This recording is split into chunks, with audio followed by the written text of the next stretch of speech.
Welcome back. It's now time for sports. I do hope your evening is treating you well.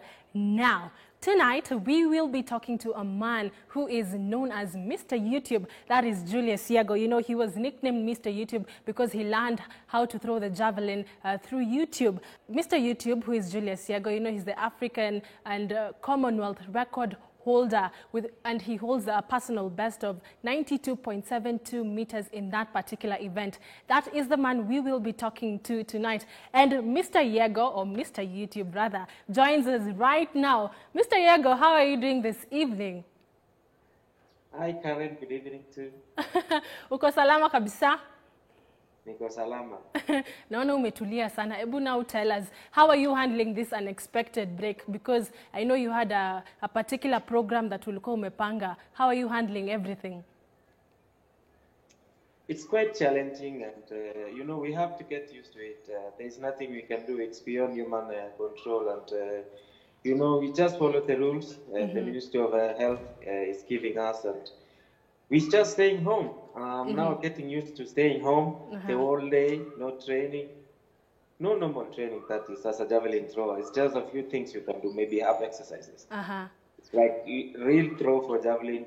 I've not done it for 1 month now, which is quite funny because during this time, during the normal season, it's our competition time and we want to start the season last weekend in Doha, but it didn't happen. So, but yes, it's better to be safe and healthy rather than just to expose yourself to this thing. Oh yes, that's true. So in our interview tonight, I will focus on 2 particular years, 2015 and 2016.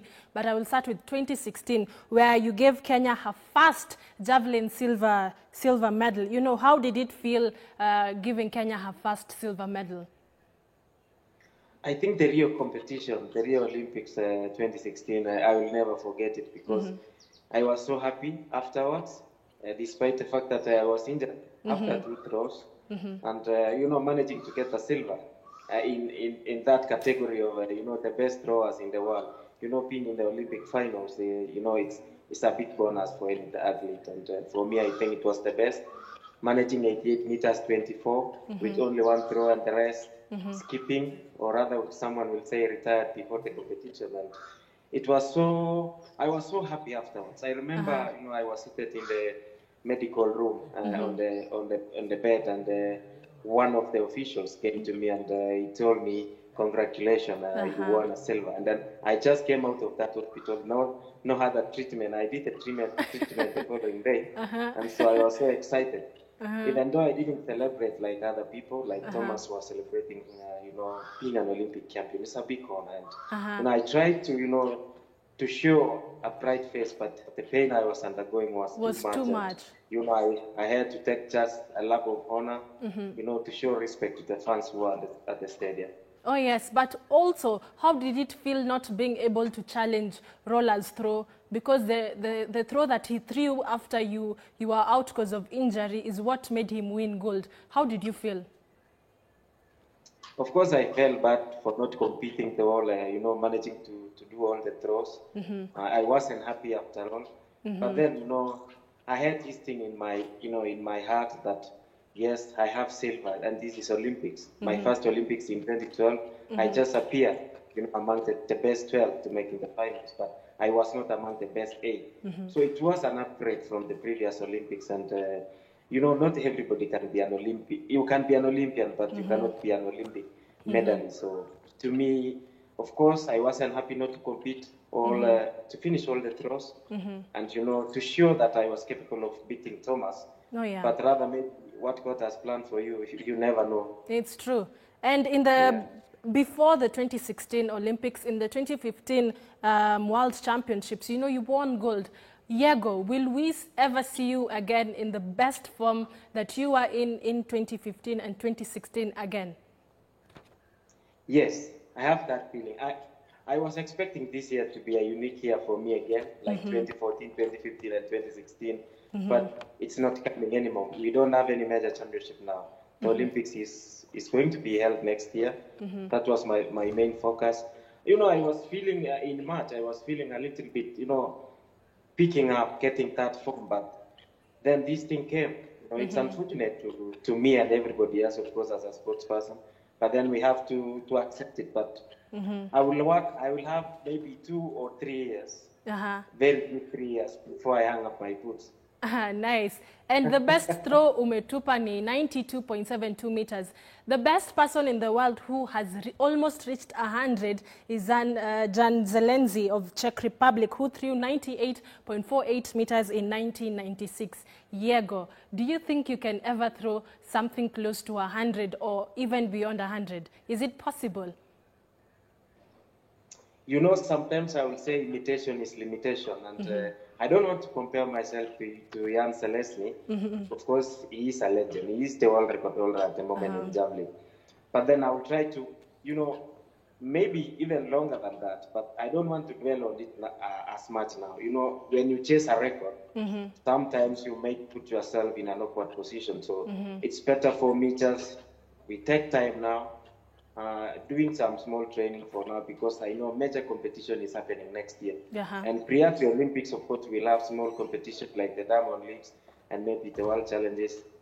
Who knows? Maybe this was a plan again from God that we have a small rest and then next year we have a big one. So you never know. So with the group of javelin throwers we have in the world now, like the Germans, they are doing so well. Of course, they have the best facilities in the world for training for javelin, but to me, I'll use what I have, and I'll try to beat that, you know, that mark. Even if it's not a world record, bigger than 92, I'll be just happy because I will push myself, you know, to reach. I know I have no limitation, you know, the sky is the limit, maybe or not, but I'll try just to push myself until, you know, my body say no, it's not going beyond there, and then I will stop. Because I have not more than 5 years for sure to compete as an elite athlete. With my age again, you know, when you clock 30 years, we still have maybe a few years as a top athlete. You can still compete, but as a top athlete, especially in javelin, you need to be so strong. I cannot be stronger than when I was 24 years or 25. But then I will have that experience, of course, and So now 2 last questions. How will you prepare for the back-to-back championships? We have Olympics in 2021, 2022. We have the World Championships, 2023 World Championships. How will you prepare for that packed program, considering what you have in plan as Yego? You know, each year has its own, you know, plans, and we have the next World Championship coming in 2022 in Oregon. And yes, I don't want to talk much about 2022, but I'm just focusing to next year now at the Olympics. But of course, the World Championship will come immediately after the Olympics. And yes, I will try to win it. You know, if I get 2 gold medals for the World Championship, you know, I will be the happiest athlete in the world to be born because it's difficult. Consider Kenya. Consider ourselves as Kenya. And, you know, we don't have the best facilities for javelin throw. Or rather field events. We have very good, of course, places to train as a long distance runner. But for us in field events, it's a big challenge. And sometimes I look at myself and say, sometimes I'm ashamed of myself because I push too much on the government side and, of course, the relevant authorities to really well and on field events. We are so, you know, we so like people who doesn't have parents, you know.